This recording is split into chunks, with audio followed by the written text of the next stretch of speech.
नमस्कार, आप देख रहे हैं 9 भारत समाचार। नमस्कार, आप देख रहे हैं 9 भारत समाचार। मैं हूं नेहा राठी। आइए देखते हैं आज की बड़ी खबर। विश्व पर्यटन दिवस के अवसर पर आज मसूरी होटल एसोसिएशन द्वारा शहर की प्रवेश द्वार कोलू खेत पर फूल देकर मसूरी आने वाले पर्यटकों का स्वागत किया और सबसे से मसूरी आने का निवेदन किया। वहीं स्वागत के माध्यम से ये संदेश दिया गया कि मसूरी पूरी तरह सुरक्षित है और यहाँ किसी भी प्रकार का भय नहीं, पर्यटक बेखौफ मसूरी आ सकते हैं। वहीं इस मौके पर उत्तराखंड के पूर्व मुख्यमंत्री हरीश रावत ने भी पर्यटकों का स्वागत किया और उन्हें फूल भेंट किए। उत्तराखंड होटल एसोसिएशन के अध्यक्ष संदीप साहनी ने कहा कि 27 सितंबर को विश्व पर्यटन दिवस मनाया जाता है और मसूरी होटल एसोसिएशन द्वारा आज पर्यटकों का स्वागत किया जा रहा। उन्होंने कहा कि पर्यावरण को संतुलित रखना सभी का कर्तव्य है। इस मौके पर मसूरी होटल एसोसिएशन के अध्यक्ष संजय अग्रवाल ने कहा कि आज गुलाब देकर पर्यटकों का स्वागत किया जा रहा। उन्होंने सभी पर्यटकों से अपील की है कि मसूरी पूरा तरह सुरक्षित है और यहाँ की सभी रास्ते खुले हुए हैं, पर्यटकों को मसूरी आना चाहिए। पूर्व मुख्यमंत्री हरीश रावत ने कहा कि मसूरी वासियों की ये पहल सराहनीय है। उन्होंने सरकार पर निशाना साधते हुए कहा कि पेपर लीक मामले में युवाओं के साथ सरकार भेदभाव और उनके भविष्य के साथ खिलवाड़ कर रही है। जहन में डर बैठ गया। आज हम लोग पर्यटक दिवस के रूप में मना करके सभी पर्यटक का हम स्वागत कर रहे हैं, एक रोज़ बट दे करके। उसके साथ साथ हम ये मैसेज कन्वे करना चाह रहे हैं कि आप आएँ मसूरी पूर्णतः सेफ़ है, कोई रोड बंद नहीं है, कोई रास्ते बाधित नहीं है और किसी रूप से कोई परेशानी पर्यटक के लिए नहीं है। हम लोग चाहते हैं कि आपके माध्यम से ये संदेश पर्यटक पहुँचे ताकि पर्यटक जिन्होंने अपनी बुकिंग कैंसिल कराई है, भारी मात्रा में बुकिंग कैंसिल हुई है हमारी अक्टूबर के माह की, परंतु हम चाहते हैं कि पुनः उन्हीं बुकिंग को रिवाइव करें। जो एडवांस उन्होंने वापस चाहा, हमने वापस दिया और पुनः हम चाहेंगे कि वो बुकिंग बनाएं और मसूरी में आएँ। किसी रूप से कोई दिक्कत नहीं है। Bright and Sunny after monsoon बहुत सुंदर है, लश ग्रीन है, बहुत प्राकृतिक सौंदर्य बहुत सुंदर है।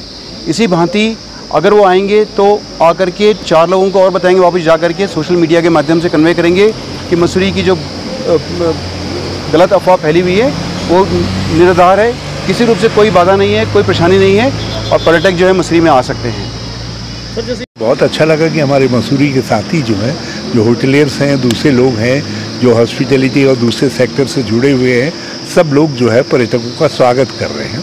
और उत्तराखंड के संदर्भ में ये स्वागत विशेष मायने रखता है क्योंकि आपदा के बाद जो है लोगों से ये कहना आइए सुरक्षित उत्तराखंड है, सुरक्षित और हम सब आपकी प्रतीक्षा कर रहे हैं, तो ये अपने आप में एक अच्छा गेस्चर है।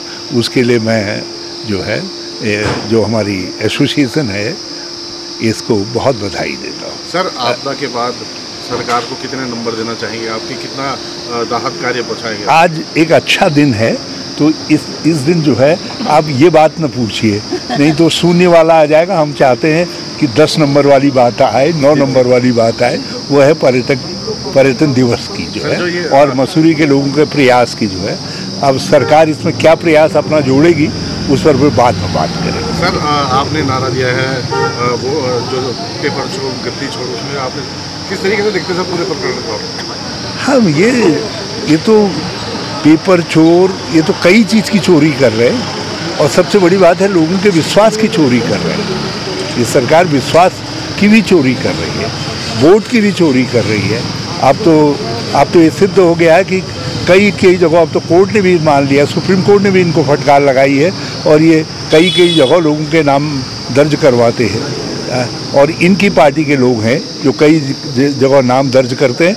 तो वोट को यहाँ का वोट वहाँ का वोट, ये एक प्रकार से इन्होंने वोट जो है ट्रांसफ़र वो बना दिए हैं, मूवेबल बना दिए हैं। जहाँ जहाँ ज़रूरत पड़ती है भाजपा को वहाँ इनके वोट ट्रांसफ़र हो जाते हैं। तो ये तो लोगों के विश्वास पर, लोकतंत्र पर डकैती है। सर, बात की जाए जो सीबीआई की जांच की मांग की जा रही है लेकिन एसआईटी जांच की गई है, कितना फ़र्क पड़ेगा इससे? देखिए,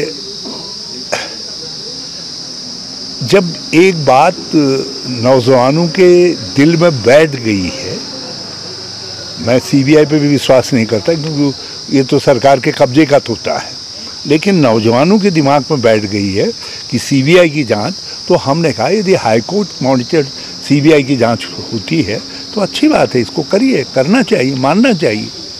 आप अपने ही लोगों से, अपने ही बच्चों को खुले आसमान के नीचे बैठने के लिए मजबूर कर रहे हैं।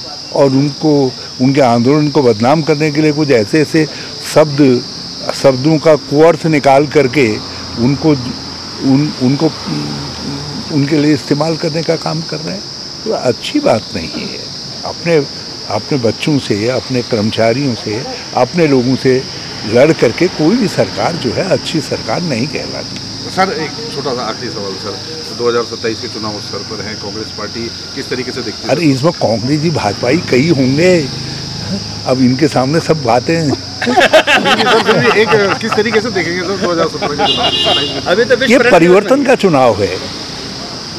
लोग अब क्या 10 साल बाद भी भाजपा से नहीं उगताए हैं? और लोकतंत्र के लिए परिवर्तन आवश्यक है। लोगों को एक अच्छी गवर्नमेंट मिल सके उसके लिए भी परिवर्तन आवश्यक है। लोगों के अपने एक गतिशील संसदीय प्रणाली मिल सके उसके लिए भी परिवर्तन आवश्यक है।